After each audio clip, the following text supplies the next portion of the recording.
आज Doubtnut app download करें। Doubtnut पर अपने सभी गणित, रसायन विज्ञान, भौतिक विज्ञान और जीव विज्ञान के डाउट्स का करो सफाया।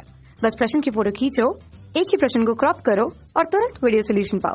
अभी डाउनलोड करें। देखिए, प्रश्न में हमसे पूछा जा रहा है कि आइंस्टाइन का प्रकाश विद्युत समीकरण हमें लिखना है, जहां फोटॉन के दो अभिलाक्षणिक गुण हमें बताने हैं जिस पर यह समीकरण आधारित होता है। वाह, तीन प्रेक्षित अभिलक्षणों मतलब तीन गुण हमें बताने हैं इस समीकरण की सहायता से, और उसे संक्षेप में हमें व्याख्या भी करनी है। तो देखिए, सबसे पहले हम बात करते हैं आइंस्टाइन के प्रकाश विद्युत के प्रभाव की व्याख्या की।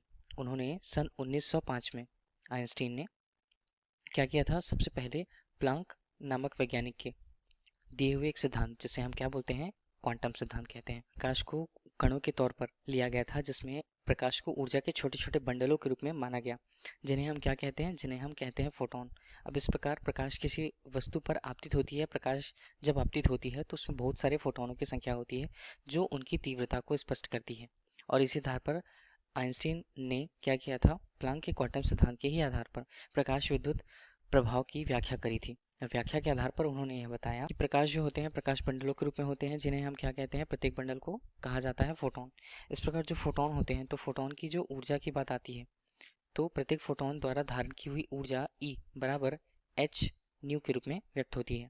ठीक है, यहाँ एच हमें क्या बता रहा है, एच प्लांक नियतांक को बता रहा है, और न्यू वहाँ पर प्रकाश की जो आवृत्ति उसे बताया जा रहा है। अब यदि यही ऊर्जा की कोई फोटोन किसी धातु की सतह पर आपतित होती है, ठीक है, इस ऊर्जा के संगत, तो यह धातु में दो प्रकार से व्यक्त होती है, या इस ऊर्जा का व्यय दो प्रकार से होता है। पहला हम उसके लिए बात करते हैं कि किसी धातु की सतह पर यदि वो फोटोन पड़ते हैं, तब वहाँ पर धातु की सतह से इलेक्ट्रॉन हटने लगते हैं, और इस प्रकार से इलेक्ट्रॉनों को हटाने में जो ऊर्जा व्यक्त होती है, इस ऊर्जा को हम क्या बोलते हैं, उस धातु के लिए उसके कार्यफलन से इसे व्यक्त किया जाता है। ठीक है, कार्यफलन को फाई नॉट से हम व्यक्त करते हैं, जिसका मान लगभग होता है एच न्यू नॉट के रूप में। न्यू नॉट क्या किसे बताता है, न्यू नॉट यहाँ पर उस धातु के लिए उसके देहली आवृत्ति या न्यूनतम आवृत्ति को बताता है, जिसके संगत के न्यूनतम ऊर्जा पर ही धातु के सतह से या धातु के अंदर से सतह पर इलेक्ट्रॉनों का आवागमन हो पाए, या सतह पर इलेक्ट्रॉन आ पाए। और दूसरी जो ऊर्जा होती है निकले हुए इलेक्ट्रॉनों के लिए, उनको गतिज ऊर्जा प्रदान करने में व्यक्त होती है, गतिज ऊर्जा, ताकि वो अपने स्थान से स्थानांतरित हो सके।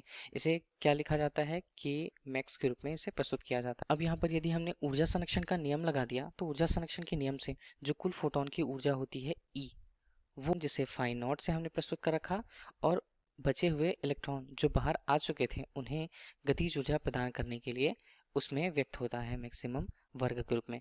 और यही जो समीकरण है हमें क्या बता रहा है, आइंस्टीन के प्रकाश विद्युत समीकरण को बता। और यदि हम गतिज ऊर्जा को किस प्रकार से लिख पाए, यदि गतिज ऊर्जा को हमने के ई से प्रस्तुत कर रखा है मैक्सिमम के रूप में, तो इसका मान होगा 1:2 एम वी एम वर्ग के रूप में। और इसी को ही आइंस्टीन के प्रकाश विद्युत समीकरण में हम फिर से रखते हैं, तो मान क्या बनेंगे यहाँ पर हमारे पास, ई ऋण फाई नॉट बराबर कितना होता है, के ई मतलब गतिज ऊर्जा अधिकतम गतिज ऊर्जा के बराबर, ये मान यहाँ पर होता है। ये हमें मिला है, मानों के आधार पर हम इन्हें रखें तो यहाँ पर मान कितने होंगे, के ई मैक्स को हमने क्या लिखा, यहाँ पर इसे लिखा 1:2 एम वी मैक्सिमम के वर्ग के रूप में। ई को हम क्या लिख सकते हैं, एच न्यू के रूप में। इसी तरह यहाँ पर ये लिखा जाता है एच न्यू नॉट के रूप में। हम इसे क्या लिखें, एच हमने लिखा न्यू नीन ऋण न्यू नॉट के रूप में। ये हमारे पास बताता है 1:2 एम वी एम वर्ग के रूप में। ये हमारे पास मान कुछ आए हैं। ठीक है, ये हमें बता रहा है मुख्य रूप से आइंस्टीन के प्रकाश विद्युत समीकरण को। जहाँ फोटोन की यदि बात आई है, तो फोटोन के दो अभिलाक्षणिक गुण इसमें क्या क्या प्रदर्शित होते हैं इस समीकरण के माध्यम से, वो हमें देखना होगा। इलेक्ट्रॉन यहाँ पर देखिए, फोटोन के लिए उनकी ऊर्जा E बराबर एच न्यू से व्यक्त होती है, ये हमें पता है। अब देखिए, ये जो समीकरण हमारे पास मौजूद है, इसमें न्यू नॉट जो है, न्यू नॉट का मान क्या होगा, नियत होगा। ठीक है, इसका मान नियत है, मतलब एच न्यू नॉट का मान भी नियत, मतलब कार्यफलन का मान यहाँ पर नियत है। ठीक है, कार्यफल के मान नियत होने से हम ये देख रहे हैं कि फोटोन के लिए, उसकी आपतित फोटोन के लिए उसकी आवृत्ति हम बढ़ा दें, तो आवृत्ति बढ़ाने से जो उसकी ऊर्जा होगी वो भी बढ़ जाएगी। तो ऊर्जा के बढ़ने से अंततः क्या हो रहा है, इलेक्ट्रॉनों की, जो इलेक्ट्रॉन सतह पर आ चुके हैं धातु की अंदर से, या मुक्त इलेक्ट्रॉन जो सतह पर आ चुके हैं, उनकी गतिज ऊर्जा, यदि हम बात करते हैं गतिज ऊर्जा का मान E जो होता है, एक तरह से सीधे हम बोल सकते हैं कि गतिज ऊर्जा का मान भी मतलब के ई मैक्स का मान भी यहाँ पर बढ़ेगा यदि हमने फोटोन के लिए, आपतित फोटोन के लिए उसकी ऊर्जा को बढ़ा दी है तो। इस प्रकार दूसरे अभिलक्षण में हम बोलते हैं कि फोटोन क्या दर्शाता है, यहाँ पर फोटोन की संख्या, आपतित फोटोन की संख्या जो होती है वही प्रकाश की तीव्रता का निर्धारण करती है। प्रकाश की तीव्रता मतलब हम ये बोल पाते हैं आई के रूप में फोटोन की अवधारणा के अनुसार कि यदि किसी क्षेत्रफल प्रति सेकंड प्रति एकांक क्षेत्रफल पर आपतित होने वाले फोटोनों की संख्या होती है, आपतित फोटोनों की संख्या वो क्या बता रही है, वही प्रकाश के लिए, ये फोटोन के लिए उसकी तीव्रता को बताती है। तो इसके दो अभिलाक्षणिक गुण हमारे पास आ गए।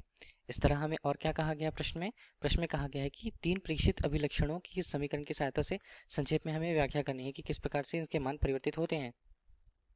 इस व्याख्या के आधार पर हम तीन अभिलक्षण क्या होते हैं। देखिए, पहला, यदि हम बात करें कि प्रत्येक फोटोन जो होता है, प्रत्येक यहाँ पर फोटोन जो है प्रत्येक इलेक्ट्रॉन के उत्सर्जन के लिए उत्तरदायी है। अब यदि यहाँ से निकलने वाले इलेक्ट्रॉनों की संख्या पर बात आती है तो इलेक्ट्रॉनों की जो संख्या होती है, जो उत्सर्जित इलेक्ट्रॉनों की संख्या होती है, आपतित, यहाँ पर आपतित फोटोनों की संख्या पर निर्भर करती है और आपतित फोटोनों की संख्या प्रकाश की तीव्रता को स्पष्ट करता हुआ है। इसलिए हम ये बोल सकते हैं कि उत्सर्जित इलेक्ट्रॉनों की जो संख्या है, यहाँ पर प्रत्येक इलेक्ट्रॉन या उत्सर्जित इलेक्ट्रॉनों की जो संख्या वो किन पर निर्भर करती है, आपतित प्रकाश की तीव्रता। ये तो हमने जान लिया। अब दूसरे पद पे बात आती है कि यदि किसी धातु के लिए, देखिए न्यू नॉट का मान, न्यू नॉट क्या है, किसी धातु के लिए उसकी देहली आवृत्ति को बता रही है। देहली आवृत्ति क्या है, वह न्यूनतम आवृत्ति है जिसके संगत यदि ऊर्जा उस धातु को मिल जाती है तभी वहां से इलेक्ट्रॉनों का उत्सर्जन संभव हो पाता है।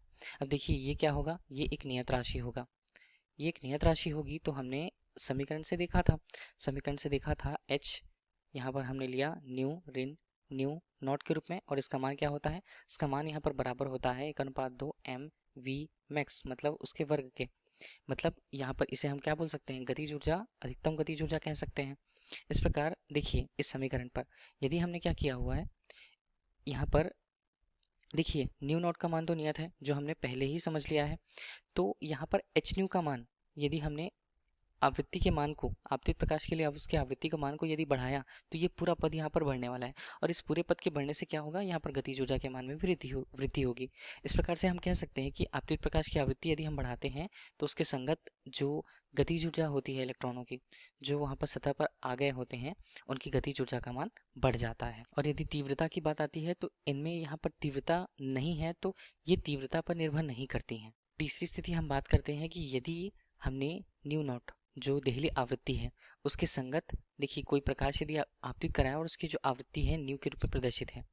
अब जो आपतित प्रकाश की जो आवृत्ति है न्यू के रूप में, उसका मान यदि यहाँ पर कम होता है उस धातु के लिए उसके देहली आवृत्ति से, तब यहाँ पर मान जो है वो ऋणात्मक होगा।